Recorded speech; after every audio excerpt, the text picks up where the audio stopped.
Já aconteceu na sua empresa de você pegar um mês especificamente onde você teve que pagar muita comissão para algum vendedor, porque ele foi lá e bateu a sua meta individual, estourou a sua meta individual, mas quando você para olhar no quarter, no trimestre ou no ano, você percebe que aquele vendedor não atingiu as expectativas da empresa?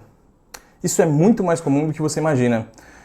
Às vezes, por falta de um bom plano de compensation plan, pode acontecer de você super bonificar ali um mês especificamente falando, um vendedor, mas aquele vendedor não atinge essas expectativas ao longo do tempo. E por que isso acontece? Principalmente em vendas complexas, onde a gente tem um ciclo de vendas maior, um ticket médio de vendas maior, você tem menos previsibilidade nesse tipo de negócio e, por consequência, você pode ter uma oscilação ali na geração de demanda, uma oscilação na geração de oportunidades, que faz com que alguns negócios tenham upsides muito grandes em meses específicos, como também tenham downsides muito grandes em outros períodos. E na verdade, isso é muito comum, é um comportamento típico de vendas complexas. E hoje eu vou explicar aqui para você como que a gente pode mitigar esse tipo de risco, mas ao mesmo tempo sem desmotivar os vendedores, que é um ponto muito importante. A comissão ela tem que ser agressiva, ela tem que ser interessante, o vendedor tem que ter a possibilidade de botar dinheiro no bolso, mas ela também não pode ser um compensation que esteja desconexo com o seu fluxo de caixa, com o plano da empresa como um todo de crescimento, porque senão você vai ter mais prejuízo do que receita. Bom, eu quero falar um pouco sobre essa questão do compensation com vocês, agora partindo um pouco da teoria e depois compartilhando algumas experiências pessoais associadas a isso, tá? Para você que não me conhece, meu nome é Ricardo Quino, eu sou cofundador da Exchange, sou especialista em gestão de vendas e hoje eu vou compartilhar com vocês aqui boas práticas que muitas empresas usam para evitar esse tipo de situação. Então olha só, o primeiro conceito que a gente tem que ter claro é o que a gente chama de OTE, que são os On Target Earnings. E o que significa o OTE? Basicamente, todo vendedor ele tem uma composição do seu salário, onde a gente tem uma parte que é fixa, base fixa, e a parte variável. A junção desses dois, a soma disso tudo, caso o vendedor atinja suas cotas ao longo de um ano, por exemplo, vai dar o valor total que a gente tem estimado para pagar esse vendedor. Então, por exemplo, você fala o seguinte, olha, esse vendedor aqui, ele tem R$5.000 por mês, estou chutando aqui, tá, um valor. Então ele vai ter R$60.000 de salário base no ano. Só que se ele bater as metas dele todos os meses, ele ganha mais 5. Então ele tem mais 60 mil no ano de variável. Ou seja, o OTE dele completo é de R$120.000 no ano. Essa é uma base muito importante. Muitas empresas não fazem esse cálculo de estimar quanto que você vai pagar para cada vendedor caso todos eles atinjam as metas. E isso é muito importante para a gente saber como trabalhar melhor o plano. Então vamos pegar esse exemplo aqui, tá? De um vendedor que vai ganhar R$60.000 no ano de variável caso ele atinja todas as metas. Bom, a primeira coisa que a gente pode fazer para mitigar um pouco desse risco aqui é olhar um pouco no longo prazo. Então vamos supor assim que essa meta esse potencial de ganho de R$60.000 no ano, ela esteja atrelada a uma meta aí de, sei lá, de 10 milhões de receita que o vendedor tem que trazer no ano. Tá? Vamos imaginar que seja isso. Então, puxa, se o meu vendedor trouxer 10 milhões de faturamento no ano, eu vou pagar para ele R$60.000 de comissão. Tá? Não estou aqui entrando no mérito se é pouco ou é muito, enfim, é óbvio que cada empresa tem a sua política, mas o primeiro ponto é, geralmente, quem faz esse primeiro cálculo, ajuda nesse refino, é alguém da área financeira, é alguém que pode ajudar a entender qual é o percentual que você vai poder pagar de comissão dentro de cada negócio, de acordo com a margem de contribuição e assim por diante. Então é importante isso ser calculado para que fique dentro da expectativa. E aí tudo bem, a gente tem então, nesse exemplo, as cotas anuais, tem ali R$10 milhões que o vendedor tem que atingir. Isso no ano. A forma da gente mitigar alguns riscos aqui e continuar incentivando o vendedor é fazer uma quebra dessas metas. Então eu não vou esperar o vendedor atingir 10 milhões para pagar 60 mil. O que a gente pode fazer aqui como uma boa sugestão de mitigar riscos, tá? E eu vou mostrar aqui um pouco da minha tela, depois vocês também vão poder baixar esse material aqui no link que vai ficar abaixo, tá? Mas geralmente o que a gente faz é uma quebra por quartil. E você pode ter quantos quartis você julgar relevante. Mas eu vou dar um exemplo aqui.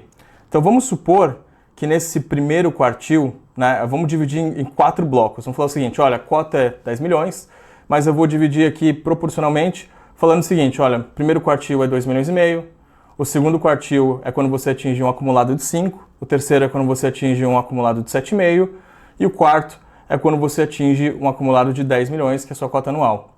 A primeira visão é distribuir esses quartis. Depois que você distribui esses quartis, a gente pode pegar em cima daqueles 60 mil, né, que a gente falou que vai pagar para o vendedor, e a gente pode fazer uma distribuição proporcional ou não, tá? Para o vendedor. Então, neste exemplo que eu estou falando com vocês aqui, eu vou me basear aqui no seguinte cenário, onde se ele atingir o primeiro quartil, né, eu vou colocar um desacelerador, e se ele superar o quarto quartil, eu coloco um acelerador. Tá? Então, como que eu vou fazer isso daqui? Vamos lá, atingir o primeiro quartil, 2,5 milhões. Então, eu vou pagar 10% do total da cota variável dele. Então, se a cota variável dele total é 60 mil, eu vou pagar 6 mil imediatamente para ele. 10%. Quando ele atingir o segundo quartil, de 5 milhões, por exemplo, eu vou distribuir mais 20% daquela cota estimada dele. Então, eu vou pagar mais 12 mil. Se ele tiver atingido o primeiro e o segundo quartil, né, dentro de um mesmo período, excelente, eu vou pagar 12 mais 6. Então, ele acabou de ganhar 18 mil reais, tá? E assim por diante. Então, eu faço isso para o terceiro quartil e para o quarto quartil. Só que o que eu gosto de fazer, particularmente, é colocar um incentivo maior no quarto quartil, que é quando ele bate a sua cota anual. Então, se ele foi lá e atingiu o quarto quartil dele, que nesse cenário aqui seriam 10 milhões, aí eu pago 50% do OTE variável dele, que seria 30 mil reais. Então, o que eu estou garantindo quando eu faço esse tipo de modelo? Né, que eu estou forçando o compensation dele baseado na expectativa que eu tenho de resultado anual de receita que ele vai me gerar. Isso funciona para todo modelo de negócio? Não necessariamente, tá, gente? Quando a gente está falando de vendas de ciclo de vendas mais curto, ticket médio mais baixo, geralmente você tem uma dinamicidade maior, uma velocidade maior e dificilmente você tem grandes upsides e downsides, igual eu estava comentando aqui. Mas quando a gente fala de negócio de venda complexa, ticket médio alto, ciclo médio longo, isso é muito comum acontecer. Então, onde que mora o problema, né, em muitas empresas? Esses quartis, eles são distribuídos como metas de trimestre, só que com aceleradores e desaceleradores de acordo com a meta trimestral dentro de um trimestre. E o que acontece? O vendedor vai lá e vamos supor que acumulou uma série de negócios para um primeiro trimestre. Ele vai estourar a boca do balão, vai tirar um monte de acelerador e, eventualmente, no segundo, terceiro trimestre ele não bate meta, ou pior, né, chega no final do ano e ele não atingiu aquele total de cota que a gente esperava. Proporcionalmente, a gente pagou muito mais do que a gente deveria ter pago pelo mau desempenho do ano.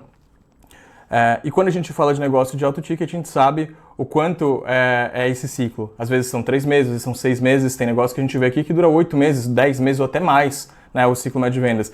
Então por isso que é importante a gente sempre olhar nessa perspectiva de cotas anuais. Outros pontos importantes, né, que sempre me perguntam. Tá, quando que eu deveria fazer essa apuração de pagamento? Como que funcionaria isso na prática, né? Algumas dicas aqui que eu acho importante colocar, mas que não são regras, tá?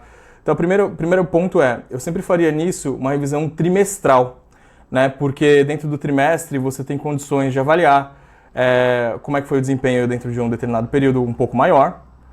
E dentro desse trimestre, é aquilo que eu falei, se o vendedor ele atingir o segundo quartil dele, não tem problema de você pagar já a primeira faixa do primeiro quartil e o segundo quartil ao mesmo tempo. Se ele atingir o quarto quartil no primeiro trimestre, excelente, paga a cota anual já na lata.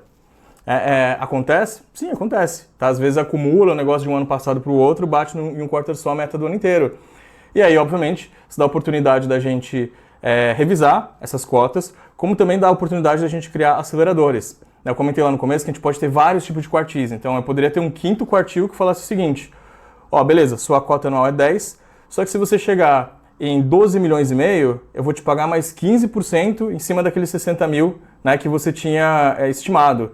Ou seja, você vai ganhar mais uma parte aí variável adicional daquela tua cota inicial. Então você pode ter o quinto quartil, o sexto quartil, o sétimo quartil, o oitavo quartil, quantos quartis você quiser, né? Só não pode ficar muito complexo. Minha recomendação talvez seja ir sintetizando eles ou dando uma distância um pouco maior entre os grupos, para que você também nunca desacelere o teu vendedor, né? Que ele tenha essa oportunidade de continuar gerando receita, independentemente dele ter batido a meta dele anual ou não.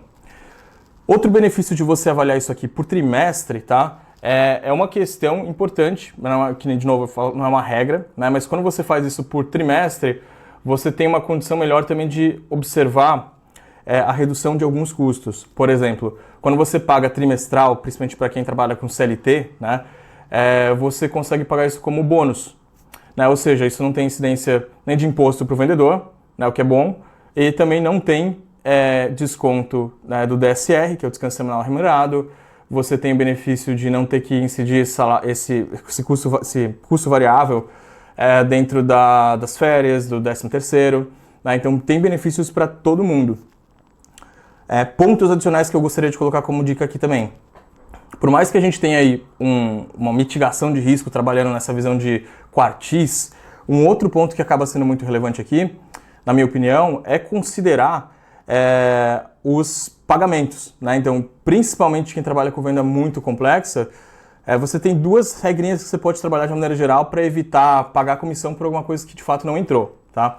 A primeira delas, que dá mais trabalho do ponto de vista financeiro para fazer esse check e tal, é pagar sempre sobre o pagamento, né? Então, por exemplo, o cliente foi lá e pagou. Então, não estou dando meta só de vendas, né, de contrato fechado, estou dando meta de dinheiro no caixa. Então, você tem lá, sua meta são 10 milhões de dinheiro no caixa no ano. Se caiu na conta, beleza, liberou o gatilho. Então, essa é uma forma de mitigar risco para a gente não pagar para um negócio que não entrou. Agora, tem muitas empresas também que tem um contrato, não entendo isso no sentido pejorativo, tá? Mas mais leonino, né? Ou seja, tem multas contratuais, tem uma série de seguranças para a empresa que garantem que o contrato não vai quebrar. Se você tem isso na sua empresa, eu não veria problemas, particularmente, de dar uma meta de contratos assinado e pagar em cima disso se a sua empresa tem caixa também disponível para poder fazer isso. Porque acaba que agiliza um pouco o processo, acelera o ganho de remuneração variável para o vendedor e pode ter um ganho muito bom aí em termos de motivação do seu time, que obviamente pode refletir nos resultados da sua empresa, tá? A principal preocupação quando a gente fala de negócios complexos são possíveis churns, né, ou possíveis cancelamentos antecipados. Uma outra coisa que eu já vi, né, acontecendo e acho que é uma boa ideia, dependendo do negócio, é você ter algumas regrinhas de clawback, né, ou algumas condicionais na parte do pagamento da comissão. Por exemplo, vamos supor que o vendedor foi lá e fechou um contrato muito grande, só que esse contrato está condicionado a 12 pagamentos, né? Então uma coisa que você poderia fazer é pagar metade logo agora, né, da comissão dele, e metade no final do contrato. É uma possibilidade. Tem empresas, isso eu acho que culturalmente é mais comum nos Estados Unidos, aqui no Brasil eu vejo alguns riscos legais fazer isso, mas que dizem o seguinte: olha, você vendeu o contrato, se cancelar você tem que devolver a comissão. Eu acho isso um pouco complicado, porque no final das contas o vendedor acaba trabalhando com variável como parte do salário, e isso pode ter um desbalanceamento muito grande ali na vida do próprio vendedor e pode implicar, inclusive, em problemas legais para a tua empresa. Tá? Então, essas são as dicas que eu queria dar aqui para vocês. Eu espero que vocês tenham gostado. Vou compartilhar essa planilha aqui, vai estar aqui nos comentários para vocês fazerem download do modelo, para vocês estimarem, brincarem aqui dentro da sua empresa. E, por favor, lembrem aqui de seguir meu canal, dar um like e continuar acompanhando os meus conteúdos. Até mais!